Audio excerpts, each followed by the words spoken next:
आजादी के 25 साल पहले, 47 के पहले 25 साल याद कीजिए। आजादी के 25 साल पहले ऐसा ही समय आया था। गांधी जी के असहयोग आंदोलन ने पूरे देश को एक विश्वास से भर दिया था। गांधी जी ने स्वराज के संकल्प से हर भारतवासी को जोड़ दिया था। ये वो दौर था जब हर भारतीय आजादी के लिए जी जान से जुट गया था। इसका नतीजा हमने 1947 में भारत की आजादी के तौर पर देखा।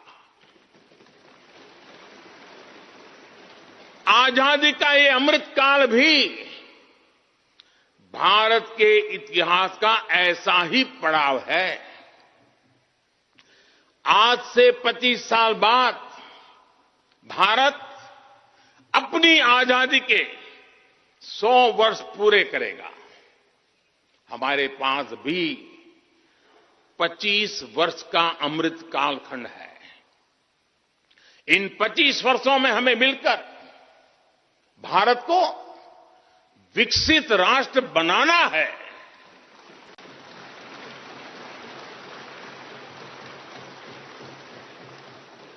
लक्ष्य बड़ा है, लक्ष्य कठिन भी है, लेकिन हर देशवासी को आज इसके लिए जी जान से जुटना ही है। नए प्रण लेने हैं, नए संकल्प लेने हैं, नई गति पकड़नी है। और इतिहास गवाह है कि हम भारतीयों का विश्वास सिर्फ भारत तक ही सीमित नहीं रहता। हमारी आजादी की लड़ाई ने दुनिया के बहुत सारे देशों में उस समय एक नई चेतना जागृत कर दी थी। हमारी आजादी की लड़ाई से भारत तो आजाद हुआ ही, साथ ही कई देश आजादी की राह पर चल पड़े। भारत के विश्वास ने दूसरे देशों के विश्वास को सहारा दिया था। और इसलिए भारत जैसा विविधता से भरा देश, इतनी बड़ी आबादी वाला देश, इतनी सारी चुनौतियों से लड़ने वाला देश जब एक विश्वास के साथ आगे बढ़ता है तो इससे दुनिया के अनेक देशों को प्रेरणा भी मिलती है। भारत की हर सफलता आने वाले दिनों में दुनिया के अलग अलग भूभाग में अलग अलग देशों की सफलता के रूप में प्रेरणा का कारण बनने वाली है। आज यदि भारत तेजी से गरीबी दूर करता है तो ये कई देशों को गरीबी से बाहर आने की प्रेरणा भी देता है। भारत का विकसित होने का संकल्प कई और देशों का संबल बनेगा। इसलिए भारत की जिम्मेदारी और बड़ी हो जाती है। और साथियों, सफलता की पहली शर्त सफल होने का विश्वास ही होती है। ये नया संसद भवन इस विश्वास को नई बुलंदी देने वाला है। ये विकसित भारत के निर्माण में हम सभी के लिए नई प्रेरणा बनेगा।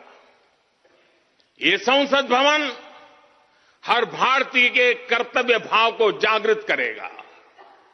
मुझे विश्वास है इस संसद में जो जनप्रतिनिधि बैठेंगे वे नई प्रेरणा के साथ लोकतंत्र को नई दिशा देने का प्रयास करेंगे।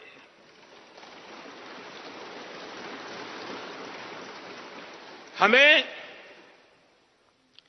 नेशन फर्स्ट की भावना से आगे बढ़ना होगा। इदम राष्ट्राय इदम न मम। हमें कर्तव्य पथ को सर्वोपरि रखना होगा।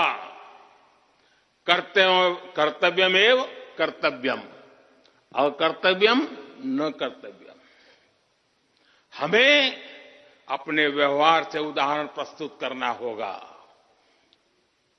यद यदाचरति श्रेष्ठ तत्देव इतरो जनः। हमें निरंतर खुद में सुधार करते रहना होगा। उद्धरेत आत्मना आत्मानानम। हमें अपने नए रास्ते खुद बनाने होंगे। अपदीवो भव। हमें खुद को खपाना होगा, तपाना होगा। तपसो ही परम नास्ति तपसा विंदते महत। हमें लोक कल्याण को ही अपना जीवन मंत्र बनाना होगा। लोकहितम मम करणीयम। जब संसद के इस नए भवन में हम अपने दायित्वों का ईमानदारी से निर्वहन करेंगे तो देशवासियों को भी नई प्रेरणा मिलेगी। साथियों, दुनिया के सबसे बड़े लोकतंत्र को यह नई संसद एक नई ऊर्जा और नई मजबूती प्रदान करेगी। हमारे श्रमिकों ने अपने पसीने से इस संसद भवन को इतना भव्य बना दिया है। अब हम सभी सांसदों का दायित्व है कि इसे अपने समर्पण से और ज्यादा दिव्य बनाएंगे।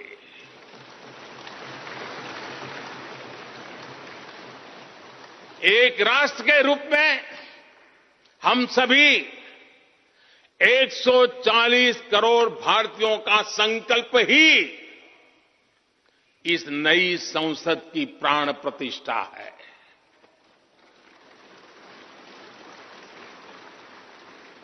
यहां होने वाला हर निर्णय आने वाली सदियों को सजाने संवारने वाला है।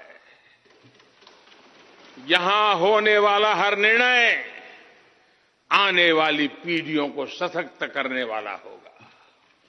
यहां होने वाला हर निर्णय भारत के उज्ज्वल भविष्य का आधार बनेगा। गरीब, दलित, पिछड़ा, आदिवासी, दिव्यांग, समाज के हर वंचित परिवार के सशक्तिकरण का, वंचितों को वरीयता का रास्ता यहीं से गुजरता है। इस नए संसद भवन की हर ईंट, हर दीवार, इसका कण कण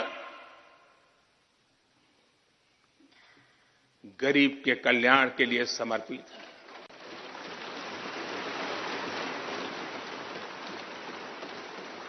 अगले 25 वर्षों में संसद के इस नए भवन में बनने वाले नए कानून भारत को विकसित भारत बनाएंगे। इस संसद में बनने वाले कानून भारत को गरीबी से बाहर निकालने में मदद करेंगे। इस संसद में बनने वाले कानून देश के युवाओं के लिए, महिलाओं के लिए नए अवसरों का निर्माण करेंगे। मुझे विश्वास है संसद का यह नया भवन नए भारत के सृजन का आधार बनेगा। एक समृद्ध, सशक्त और विकसित भारत नीति, न्याय, सत्य, मर्यादा और कर्तव्य पथ पर और सशक्त होकर चलने वाला भारत। मैं समस्त भारतवासियों को नए संसद भवन की